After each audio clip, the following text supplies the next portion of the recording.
예, 신율의 뉴스 정면 승부 목요일 순서는 정치의 품격으로 문을 열 텐데요. 지금 스튜디오에 있는 국민의힘 신지호 전 전략기획부총장 나와 계십니다. 어서 오십시오. 예, 안녕하세요. 예, 이 요새 어디 휴가는 못 갔다 오셨죠? 아, 그냥 강원도에 그냥 계곡에 하루 놀러 갔다 왔습니다. 강원도 계곡에. 네. 아유, 그래도 좋네요. 예. 아니 근데 지금 이재명 대통령이 마이크로소프트 창업자죠, 빌 게이츠 만났다고 하는데 어떻게 보세요? 이거는 의미 있는 만남이라고 보여지는데, 예, AI G3 이게 이제 이재명 정부 핵심적인 국정 예. 목표가 돼 있잖아요. 근데 최근에 이제 원전주가 폭락하다 오늘 좀 반등을 하던데, 이 원전 산업에 대한 이재명 정부의 분명한 입장을 좀 정해야 될 것 같아요. 예, 왜냐하면 이 AI 혁명 시대에는 정말 천문학적인 전기 소요량이 그렇죠. 필요하기 때문에 이거를 RE100이라고 하잖아요. 예. 신재생 에너지로 100%를 채우겠다.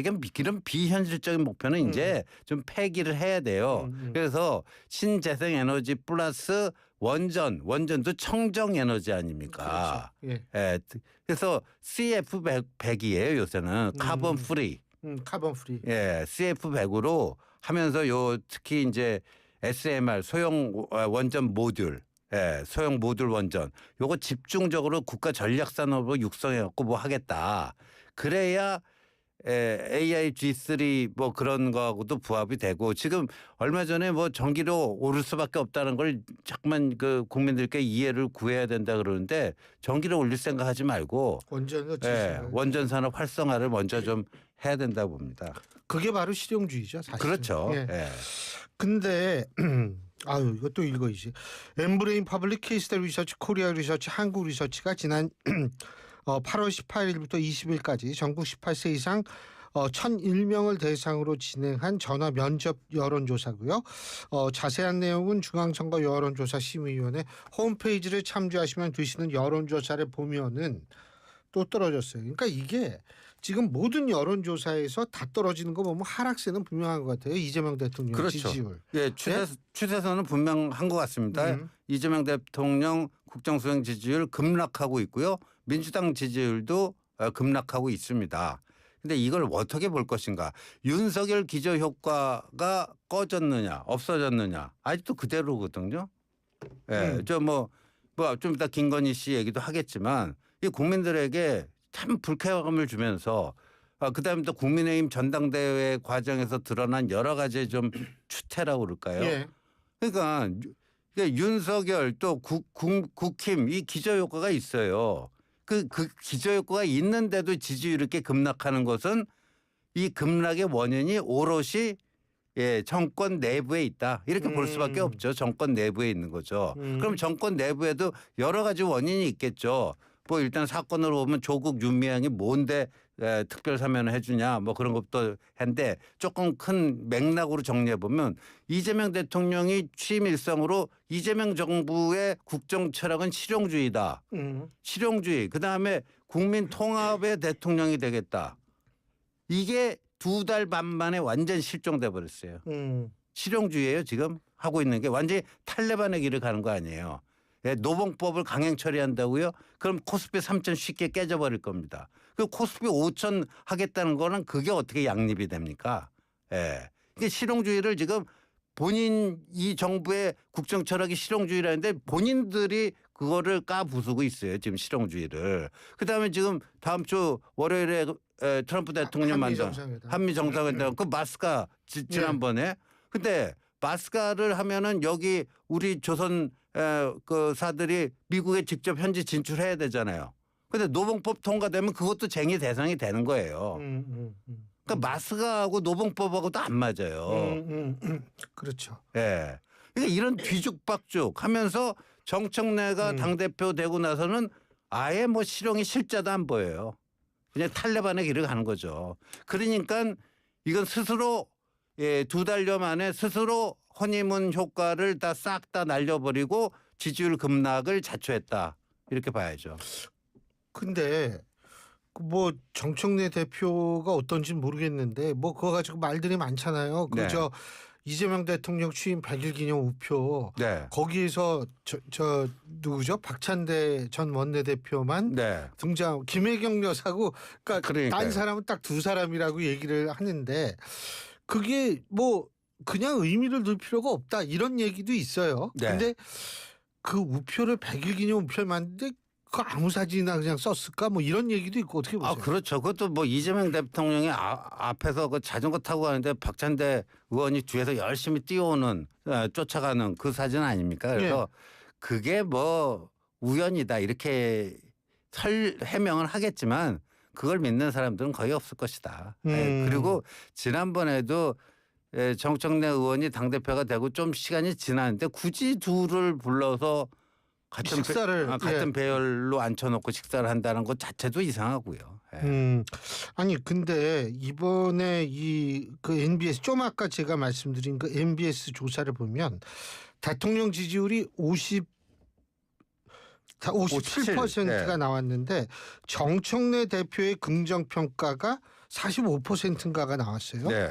이거는 또 상당한 또 이 저거 아닙니까? 그러니까 두 사람의 지지율 격차가 그렇게 크지가 않잖아요. 네, 크지가 않죠. 그러니까 이제 이재명 대통령이 저는 이제 이재명 정부의 어떤 그 진폭이 그런 실용주의 노선부터 이 약간 좌파 탈레반의 길까지 그 정도 진폭으로 막 그 요동칠 수가 있다고 본 건데 그러니까 지금 뭐 한 2달 반 만에 거의 이제 한쪽으로 기울어 버렸어요. 거기다가 조국이라는 사람이 이제 정치권에 다시 재등장을 했잖아요. 그러면 조국은 당장 이제 민주당과 살림 합치지 않는다고 본인이 선언했거든요. 내년 지방선거 조국당의 이 간판으로 치러서 상당한 성과를 내겠다. 그러면 조국의 색깔이 이 민주당보다는 조금 더 왼쪽 아니에요. 좀 더 강경하잖아요. 근데 민주당 당대표는 역대 최강성 정청래고 조국은 조국대로 하고 그러면 이 강성 경쟁이 벌어질 겁니다. 조국과 정청래 사이에. 강경 세력의 전성시대가 열린다. 네, 서로 그냥 그 강성과 극단으로 치닫는 이 경쟁이 벌어지면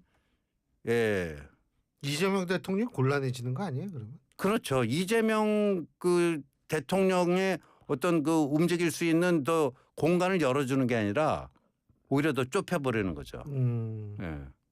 그런 걸 예상을 못했는지 모르겠어요. 3년 전에 참.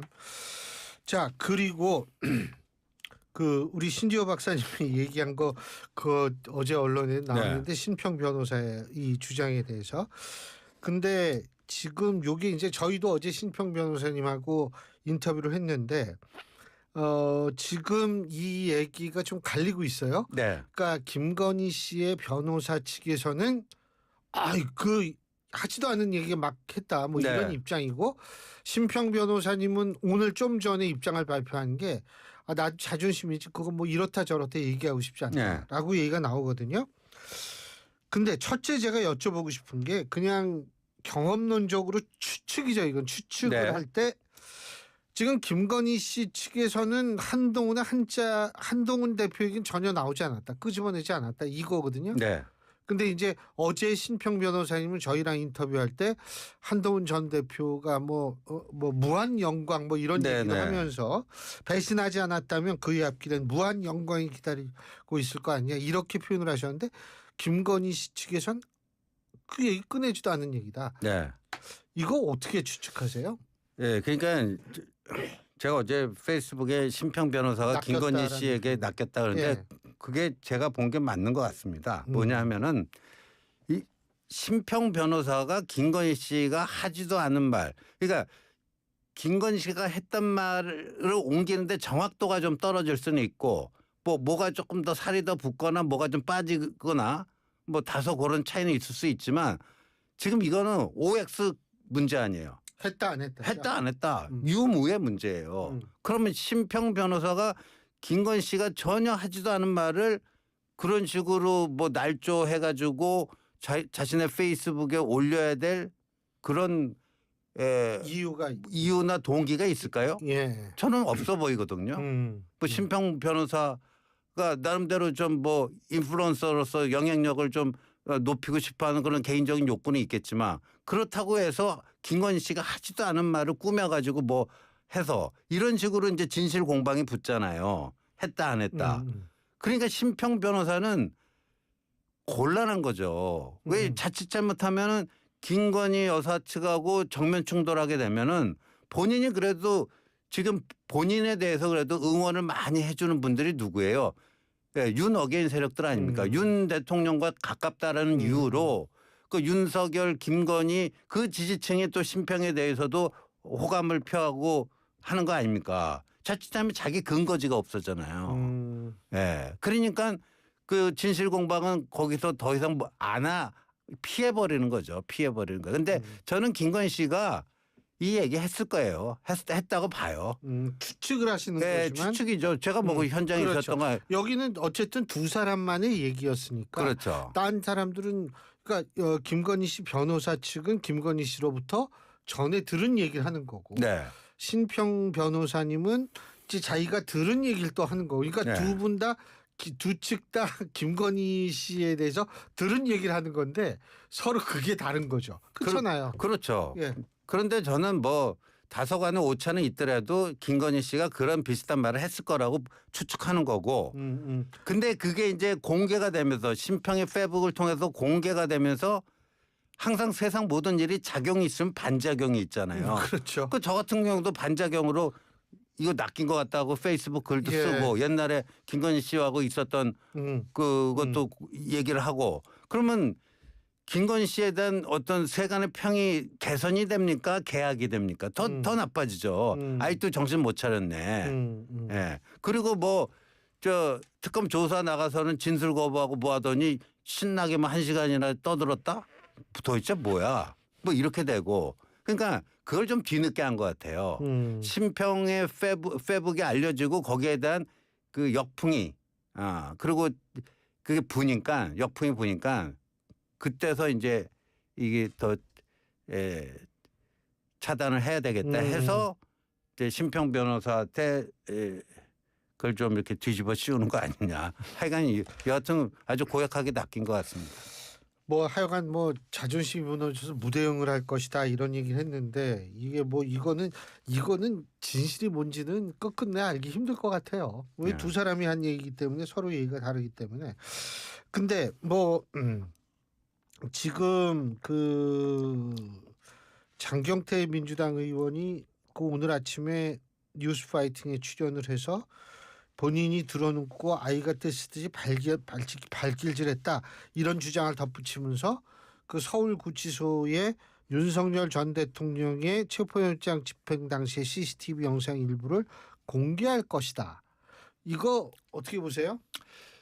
전형적인 이제 소탐대실이 될 거고요. 이게 엄청난 역풍을 자초할 거다. 예.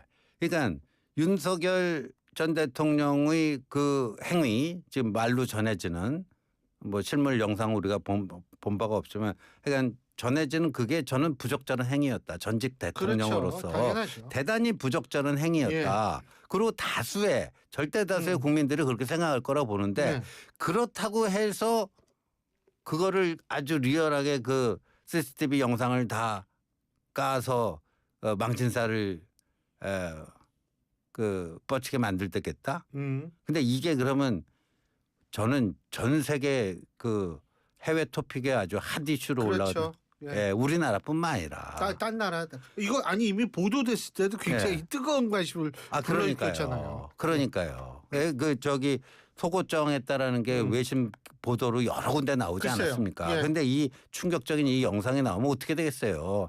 그러면 한국이라는 나라가 뭐가 됩니까? 요새 뭐 캐대원 때문에 잘 나간다고 좋고 그러는데 캐대원의 나라에서 전직 대통령이 저런 짓이나 했다고 우리나라 국익에 좋은 게 뭐 있어요? 그러니까 정말 이재명 대통령이 실용주의고 국민통합이고 그러면요. 이거는 진짜 누워서 침 뱉는 행위예요. 그렇죠. 근데 그 캐대언 말씀하시니까 이거 아시죠? K-팝 데몬 헌터스 그 약칭 캐대언인데 아니 그게 국민의힘 전당대회에서 TV 토론에 근데 그 모를 수도 있는 거 아니에요? 캐대현이 뭔지? 김문수 후보한테 그걸 아냐고 물어보는 거는 김문수 후보에 대한 좀 과대평가입니다. 아마 모를 겁니다. 예. 아니 근데 어쨌든 아니 그 저 아리랑 TV에서 그 저 감독이랑 이재명 대통령 그거 같이 이제 출연한 거 있잖아요. 캐대현. 예. 근데 여기 사회자가 캐대현 그 이거 약칭 캐대현 아시죠? 아이 그럼요 캐대몬 그렇게 대답을 해가지고 예. 또 이제 굉장히 웃음을 자고했는데 어쨌든 아이 그런 건 모를 수도 있는 거죠. 그걸 뭐 그렇죠. 물어보래요. 근데 지금 전당대회 얘기가 나왔으니까 지금 투표율이 어때요? 첫날 모바일 투표율이 30.51%. 예. 높습니까? 낮습니까? 그 역대 전대 중에서는 최고치예요. 그러니까 최근 전당대회 보면 한동훈이 대표 선출 작년과 재작년에 3월에 김기현이 대표 선출될 때 그때보다 첫날 투표율로 다 높아요. 역대 최고치예요. 그러니까 오늘 이제 어제 모바일 투표 안 한 분들 AR에서 전화 투표하거든요. 그게 이제 곧 마감이 될 겁니다. 6시 무렵에. 그러면 그것까지 합산해 갖고 나올 텐데 지난번 대선 후보 경선 때 투표율이 52%였거든요. 52.6%. 그래서 뭐 거기에 근접할 수도 있겠다. 그러면 예상 외의 높은 투표율 이걸 어떻게 봐야 되는가? 무슨 의미일까? 네. 그죠? 그렇죠. 근데 저쪽 이른바 강성 지지층이 똘똘 뭉쳐 있다라는 거는 다 알고 예. 지금 여론조사에 보면 국민의힘 지지자라고 하는 분들이 그런 짠물들만 좀 많이 남아 있는 거 아하. 아니냐. 다들 예. 그렇게 해석하잖아요. 예. 근데 이 75만 당원들의 표심은 이 여론조사 국민의힘 지지층 그거하고 거의 동일하게 보는데 그럴 수도 있고 아닐 수도 있다. 아닐 수도 있다. 저는 아닐 수도 있다고 봐요. 오. 이렇게 높은 투표율이라는 게 원래 그 윤어게인 그쪽이 똘똘 뭉쳐 있는 게 이렇게 투표를 높였다 그게 아니에요. 그러니까 목소리 큰 쪽이 과대대표돼서 더 수적으로 많아 보일 뿐이지 예. 실제로 침묵하는 다수가 있을 수 있다. 그렇죠. 그거죠? 그렇죠. 5월 3일 전당대회 때 한동훈 후보가 이 당심에서 받은 게 40% 가까이 되거든요. 근데 그때는 김문수 후보가 김덕수 을지문덕 한덕수 단일화 이것 때문에 한다. 한동훈은 원칙적으로 그거 아니다. 그래갖고 그 한덕수 단일화를 원하는 표가 다 김문수한테 갔단 말이에요. 예. 그러니까 그 단일화 그 이슈만 없었다면은 한동훈이 당원 투표에서 받은 40보다도 더 올라갔을 거예요. 플러스 알파가 됐을 거예요. 예, 플러스 알파. 그 다음에 이 저희 당의 책임당원은 5월 10일에 김문수를 한덕수로 강제 교체하는 쌍권에 의한 그 후보 교체 쿠데타 그거를 막아낸 사람들이에요. 쌍권은 그냥 요식 절차로 이거 당연히 통과되겠지 하고 당원 투표에 붙였는데 부결돼 버린 거 아닙니까? 그래서 이 당심은 전략 투표를 할 줄 아는 사람들이다. 그러니까 모른다. 모르겠어요. 전 솔직히 모르겠어요. 이게 이번 전당대회 승패를 가를 텐데 80% 아니에요. 이 표심을 누구도 쉽게 예측하기가 곤란합니다. 지금. 이렇게 조사를 해본 것도 없잖아요. 여론조사처럼. 그렇죠. 예. 그러면은 또 일각에서 뭐냐면 지금 투표율 변수가 두 번째는 뭐냐면 친한계가 누구에게 투표를 할 것인가. 친한계요? 예. 친한계는 이제 한동훈 전 대표가 뭐 누구 사람을 콕 찍어서는 안 하지만 개혁과 혁신, 상식이란 단어. 네, 상식, 뭐 쇄신 뭐 이런 쪽으로 힘을 싣고 있으니까. 근데 이 친한계 지지층 내에서는 자발적인 캠페인들이 있어요. 누구누구를 찍자. 근데 만일 있잖아요. 그 상식 뭐 개혁 이런 쪽 분이 아니고 네. 그렇지 뭐 몰상식하다는 얘기는 아니에요. 네, 그분들이 이 반탄 세력 두 분이 만일 결선에 간다면 그땐 고민되는 거 아니에요? 그렇게 되면 안 되겠지만 또 그렇게도 안 될 거라고 전 보지만 뭐 혹여라도 김문수 장동영 두 사람이 가잖아요. 그럼 이 쇄신파 표는 어떻게 될 것인가? 일부는 투표 포기. 일부는 포기. 또 참여하면 누굴 찍을 것인가인데 아마도 덜 미운 놈을 찍으려고 그러겠죠. 김문수 장동혁 중에 한동훈 지지자들이 봤을 때 덜 미운 사람. 일각에 의하면 김문수 후보 쪽에 조금 갈 가능성이. 그래서 그렇게도 많이 봐요. 왜냐하면 김문수 후보도 친윤 쪽에서 당한 사람 아니에요. 친윤 쪽에 당하기도 했고 그리고 뭐 뭐 겉으로나마 뭐 한동훈 모두 다 함께 같이 간다. 근데 장동혁은 내가 당 대표가 되면 그 사람들은 알아서 나가야 된다. 뭐 이러니까 그리고 이제 장동혁이라는 사람이 또 한동훈 뒤통수 쳤다라고 하는 게 그게 강하잖아요. 그러니까 이제 김문수 쪽으로 좀 더 갈 거다. 덜 미운 놈을 고르니까. 그런데 장동혁 쪽에서는 그걸 또 어떻게 역이용하는 줄 아십니까? 어떻게 해요? 김문수가 당대표 되면 한동훈이 돌아온다. 근데 진짜 아니 어떻게 해서든 한동훈 전 대표도 다시 이제 정치 시작할 때가 슬슬 다가오잖아요. 그럼요. 이제 전당대회 끝나면 본격적으로 활동 시작할 겁니다. 그러니까 근데 박지원 의원께서는 국힘의 분당 가능성이 100%다. 100%다. 그분은 늘 좀 저런 식으로 이렇게 좀 뭐라고 해요? 예. 상대당 뭐 좀 분탕질 좀 이렇게 하는 쪽으로 많이 하시는데 근데 저분이 본인 추측이 아니고 뇌피셜이 아니고 뭐 친한계 인사를 만났는데 그 사람이 그렇게 얘기하더라. 근데 누군지는 모르겠는데 전 금시초문입니다. 네. 아니 근데 이 만일 말이에요. 뭐 이 반탄 쪽에서 이제 뭐 누가 된다라고 가정했을 때 네. 한동훈 전 대표가 정치를 재개한다 하더라도 공간이 있을까요? 저는 공간을 스스로 만들어야 되나? 그 스스로 만들어 나가는 거죠. 예. 정치는 자신의 예. 활동 공간을 스스로 만들어 나가는 건데 이제 당 지도부야 이제 반탄 뭐 그런 사람들이겠지만 정치인이라는 거는 할 수 있는 일들이 굉장히 많아요. 대중 속으로 들어가서 뭐 여러 가지 그 대중 활동을 할 수가 있습니다. 예. 지금 좀 주로 기획하고 구상하고 있는 것이 그런 대중 속으로 들어가는 그런 대중 활동. 거기서 진짜 보수 어게인 활동을 해 나가는 거죠. 일각에선 말이에요. 네. 조국 전 대표가 이제 석방되고 나와서 얘기를 하는 게 윤석열, 한동훈 용서할 수가 없다. 네. 뭐 이런 식으로 얘기를 하는데 일각에서는 그걸 뭐라고 해석하느냐 하면 조국 전 대표도 대선의 뜻이 있는 사람이다. 네.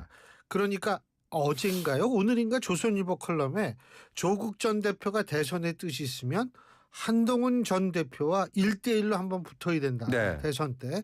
결국 뭐냐면 한동훈 전 대표도 자연스럽게 또 조국 전 대표의 언급 때문에 이거 올라가는 거 아니에요? 대선.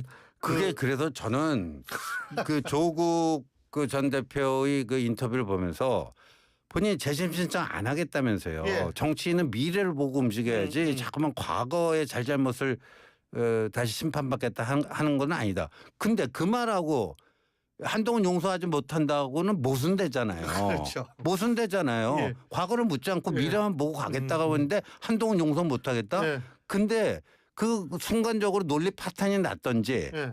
아니면 논리 파탄이라는 걸 알면서도 굳이 한동훈을 끄집어내야 될 이유가 있었던지 그 이유란 하는 건데 내가 대선 주자. 그렇죠. 그러니까 그 한동훈 대 조국 구도를 조기에 만들려고 하는 그 조국의 바람에. 의도가 투영된 워딩이라고 볼 수도 있죠. 예. 아니 지금 그래서 사실 대선 한참 남았는데 네. 갑자기 대선 얘기가 나오면서 한동훈 전 대표가 많이 언급되고 있거든요. 그렇죠.